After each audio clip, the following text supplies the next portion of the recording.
ക്ഷേത്രമോഷ്ടാവ് പിടിയിൽ. കല്ലിയോട് തേവന്നൂർ സ്വദേശി അജീഷാണ് അറസ്റ്റിലായത്. ആരാധനാലയങ്ങളിലെ കാണിക്കവഞ്ചികൾ കുത്തിപ്പൊളിച്ച് പണം അപഹരിക്കുന്ന സ്ഥിരം മോഷ്ടാവാണ് ഇയാൾ. അമ്പലംകുന്ന് പ്രദേശത്തെ കടകൾ കുത്തി തുറക്കാൻ ശ്രമിച്ച സംഭവങ്ങളിലും ഇയാൾക്ക് പങ്കുണ്ടെന്ന് പോലീസ് പറഞ്ഞു. ആരാധനാലയങ്ങളിലെ കാണിക്കവഞ്ചികൾ കുത്തിപ്പൊളിച്ച് പണം അപഹരിക്കുന്നത് പതിവാക്കിയ മോഷ്ടാവിനെയാണ് പൂയപ്പള്ളി പോലീസ് പിടികൂടിയത്. കല്ലിയോട് തേവന്നൂർ ചരുവിള പുത്തൻവീട്ടിൽ 30-കാരനായ അജീഷാണ് പിടിയിലായത്. മീയന്, നാഗയക്ഷിക്കാവ്, പ്ലാങ്കുഴി, മറുത അപ്പൂപ്പൻകാവ്, ചെങ്കൂർ, വലിയവിള ഭഗവതി ക്ഷേത്രം തുടങ്ങി നിരവധി ക്ഷേത്രങ്ങളിലെ വഞ്ചികൾ കുത്തിത്തുറന്ന് പണം കവർന്ന കേസുകളിലെ പ്രതിയാണ് ഇയാൾ. അമ്പലംകുന്ന് പ്രദേശത്തെ കടകൾ കുത്തിത്തുറക്കാൻ ശ്രമിച്ച സംഭവങ്ങളിലും ഇയാൾക്ക് പങ്കുണ്ടെന്ന് പോലീസ് പറഞ്ഞു. നിരവധി തവണ ഇയാൾ ജയിൽവാസവും അനുഭവിച്ചിട്ടുണ്ട്. തേവന്നൂർ പോസ്റ്റ് ഓഫീസ് കുത്തിത്തുറന്ന് പണം കവർന്ന കേസിലും പ്രതിയാണ്.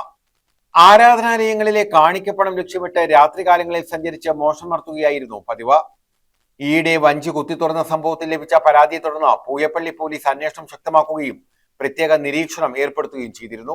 രാത്രികാലങ്ങളിൽ വീട്ടിൽ താമസിക്കാതെ കറങ്ങി നടക്കുന്ന ഇയാളെ കുറിച്ച് ലഭിച്ച രഹസ്യവിവരത്തിന്റെ അടിസ്ഥാനത്തിൽ പുലർച്ചെ വീട്ടിൽ നടത്തിയ അന്വേഷണത്തിലാണ് ഇയാളെ കീഴ്പ്പെടുത്തിയത്. SHO ഷാജിമോന്റെ നേതൃത്വത്തിൽ SIമാരായ രജനീഷ് മാധവൻ, ബാലാജി എസ് കുറുപ്പ്, ബിനു ജോർജ്, രാജേഷ്, കൃഷ്ണകുമാർ, മധുസൂദനൻ, CPOമാരായ റിജു, അൻവർ, അജി, രാജൻ എന്നിവരടങ്ങിയ സംഘമാണ് ഇയാളെ പിടികൂടിയത്. ന്യൂസ് ബ്യൂറോ, കൊല്ലം.